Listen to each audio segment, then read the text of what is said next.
Et justement, notre invité maintenant, c'est Robert Neftalis. Salut Robert. Oui, il va prendre le casque, Robert. Il est obligé de prendre le casque. Salut Robert, je répète. Salut Robert. Salut, bonjour. Robert Neftalis, qui vient-il de me dire, a connu les premières éditions du festival ici à Issoudun, c'est ça ?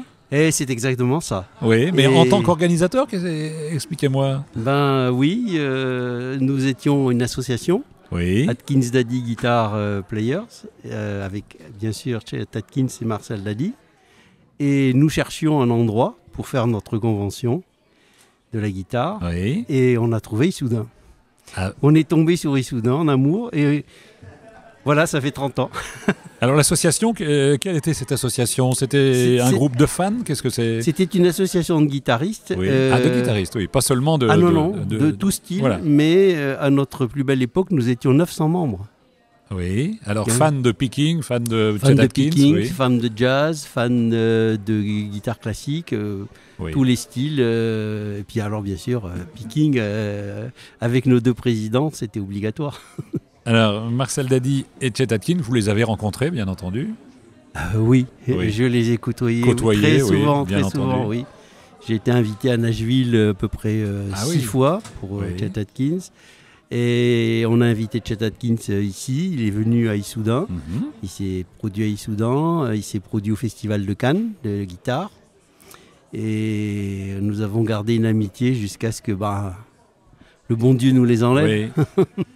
Et en général, quand on est fan comme ça, c'est que très jeune, on découvre ces guitaristes. Ça s'est passé comme ça pour vous, oui. Exactement. D'abord les disques, évidemment. Exactement, les disques, parce que moi j'habitais au Maroc jeune, et nous avions à côté de nous des Américains, des militaires américains qui allaient à la base d'Amérique et qui nous ramenaient les 33 tours de l'époque. Et alors on avait les versions originales de tous ces musiciens de l'époque.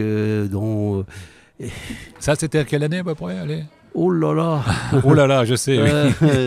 Disons dans les années 55. Oui. Carrément, au tout début du rock'n'roll. Au tout début du rock'n'roll. On a eu les premiers Ray Charles, on a eu tous ces gens, tous ces personnes qui ont fait le rock. Quoi. Et c'était à quel endroit alors à Rabat au Maroc. D'accord. Donc il y avait beaucoup de bases américaines à l'époque puisque c'était stratégique, ça commandait le détroit de Gibraltar. Comme tout près de nous ici à Châteauroux, avec la base américaine. Exactement. Voilà. Donc une fois ces disques, avalés. Voilà, une fois ces disques avalés, ma passion c'était d'apprendre à jouer. J'ai appris à jouer. Oui, on a monté un petit orchestre style Shadows à l'époque, on avait 17-18 ans. Et puis est arrivé Marcel Daddy, et là ça a été le grand boom du picking. On a rangé nos guitares électriques et pour faire du picking sur les ovations. Et puis j'avais un rêve, c'était d'aller à Nashville. Et Marcel Daddy a réalisé ce rêve. Et donc j'y étais. Et j'ai rencontré Chet Atkins et on est devenus amis. Ah bah là, vous aviez Marcel Daddy et Chet Atkins. Là, on ne pose plus les pieds par terre, là, c'est ça Souvent, oui. J'ai souvent flotté, effectivement. Oui. Et vous avez joué avec eux, en plus à un petit niveau, parce qu'ils étaient tellement brillants. Mais enfin, ce qu'il y avait de bien quand ils me faisaient monter sur scène, c'est qu'ils arrivaient à couvrir mes bêtises. Ils étaient tellement forts qu'ils savaient quand ça allait pas pop, ils jouaient plus fort. L'association dont vous nous parliez tout à l'heure, vous étiez le président, vous êtes toujours, expliquez-moi. J'étais le président, et puis Marcel Daddy étant mort, donc on a mis en sommeil, et puis je suis parti en Nouvelle-Calédonie. Voilà. Alors Issoudun là-dedans Issoudun, ça a été pendant 6 ans la passion, quoi. On préparait ça toute l'année avec les gens d'ici qui étaient des gens formidables, qui étaient des gens motivés. Monsieur le maire, je n'oublierai pas Monsieur le maire qui a fait beaucoup pour nous. La première année, il nous a vu arriver. On nous a ouvert un cinéma qui était fermé pour faire mon petit spectacle. On dormait dans le lycée technique, tous ensemble, Marcel Daddy avec nous. Et donc ça a créé des liens formidables. La première année, on était quand même 82. La première année. Je ne sais pas si vous imaginez. Oui, j'imagine. Je vois le développement. Qu'est-ce qui a le plus changé dans ce festival ? Ou alors, au contraire, qu'est-ce qui est resté ? selon vous? Ce qui est resté, c'est l'esprit. Cet esprit amical, cet esprit familial, cet esprit de bénévole, cet esprit qui a toujours été, qui a toujours existé. Mais alors, il n'y a plus aucune commune mesure. Là, ça a pris une ampleur, c'est fantastique. Moi, je suis arrivé, je suis rentré, j'avais le cœur qui battait la chamade. Hein. Et vous venez tous les ans, maintenant? Et non, je suis venu pour la 30e, c'est la 30e année, mais tous les ans c'est difficile, hein. On a 24 heures d'avion donc pour arriver. Ça fait un petit peu, mais ça prouve la passion. Oui, alors toujours guitariste aujourd'hui? Ah oui, bien sûr. On sait, il y a plein de styles, parce que c'est vrai que ça joue beaucoup aussi. En Nouvelle-Calédonie, il y a beaucoup de manouches qui jouent manouche.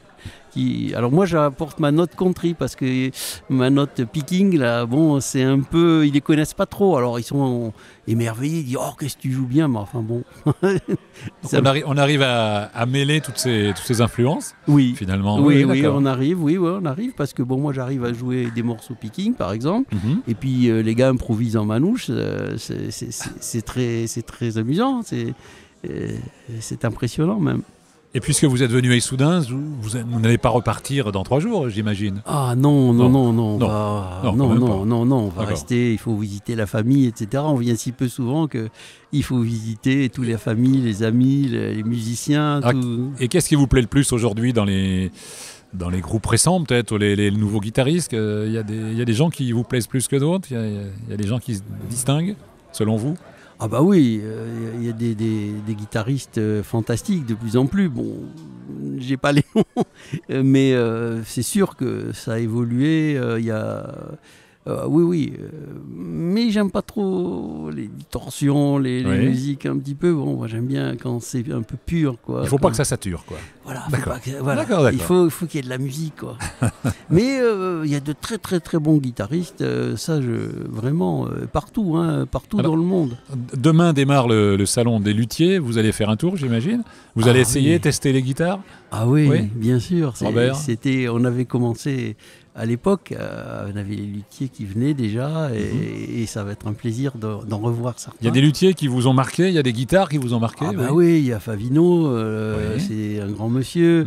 Il y a Franck Cheval qui avait fait la super guitare de Marcel Lady, et que j'ai déjà rencontré il y a 5 ou 6 ans quand je suis venu chez Cabrel à Stafford. Ils exposaient aussi, et il m'a montré sa 700e guitare.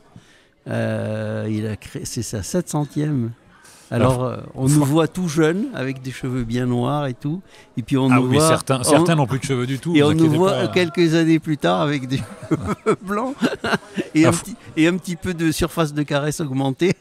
Franck Cheval, qui est un luthier exceptionnel, et puis surtout un homme remarquable. Quand il parle de la guitare, je vous invite à le suivre sur l'antenne de FGI. Il vient toujours nous rendre une petite visite dès qu'il le peut, parce qu'il est très sollicité. Il a toujours des choses très importante à dire sur la guitare et la façon de créer la guitare. C'est un homme très intelligent et agréable. Vous avez bien raison, c'est vrai. Il est très intelligent. Très cultivé et en plus... Et c'est un adorateur de la guitare. C'est pas un métier pour lui, c'est une passion, c'est sa vie. Et je sais que moi, je l'ai interviewé à l'époque quand il a fait Princesse, la fameuse guitare de Marcel Lady avec la belle rosace en volute. Et donc il m'avait raconté toute la fabrication, etc. C'était passionnant.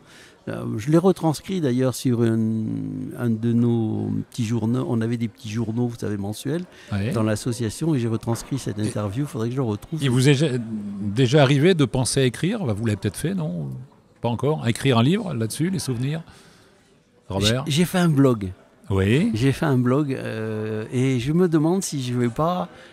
justement, vous devriez, le faire, à mon avis, parce qu'il y a des belles choses. On a vécu des belles choses, très honnêtement. Et vous êtes arrivé aussi d'avoir l'envie de créer une guitare ou pas du tout?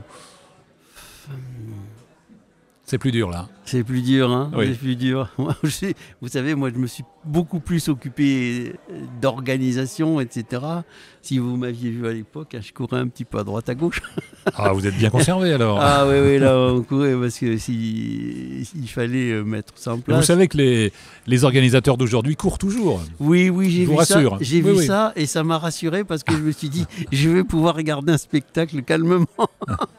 D'habitude, je ne pouvais pas regarder un spectacle en entier. Ah, c'est l'avantage, effectivement. Vous allez pouvoir nous suivre. Alors, n'oubliez pas, à 15h30 chez nous, au Dadgad Café, juste à côté de nous, le concert est évidemment gratuit et retransmis sur FGI, qui n'existait pas. FGI, la radio du festival, n'existait pas il y a 30 ans. Ben oui. Quoi. C'est comme ça a évolué. Hein. Je vous dis qu'il y a un monde entre ce qu'on a fait et ce qui existe aujourd'hui. Merci Robert Neftali. Je vous remercie. Je suis très impressionné par le fait que vous conservez vos yeux toujours émerveillés, vos oreilles aussi disponibles.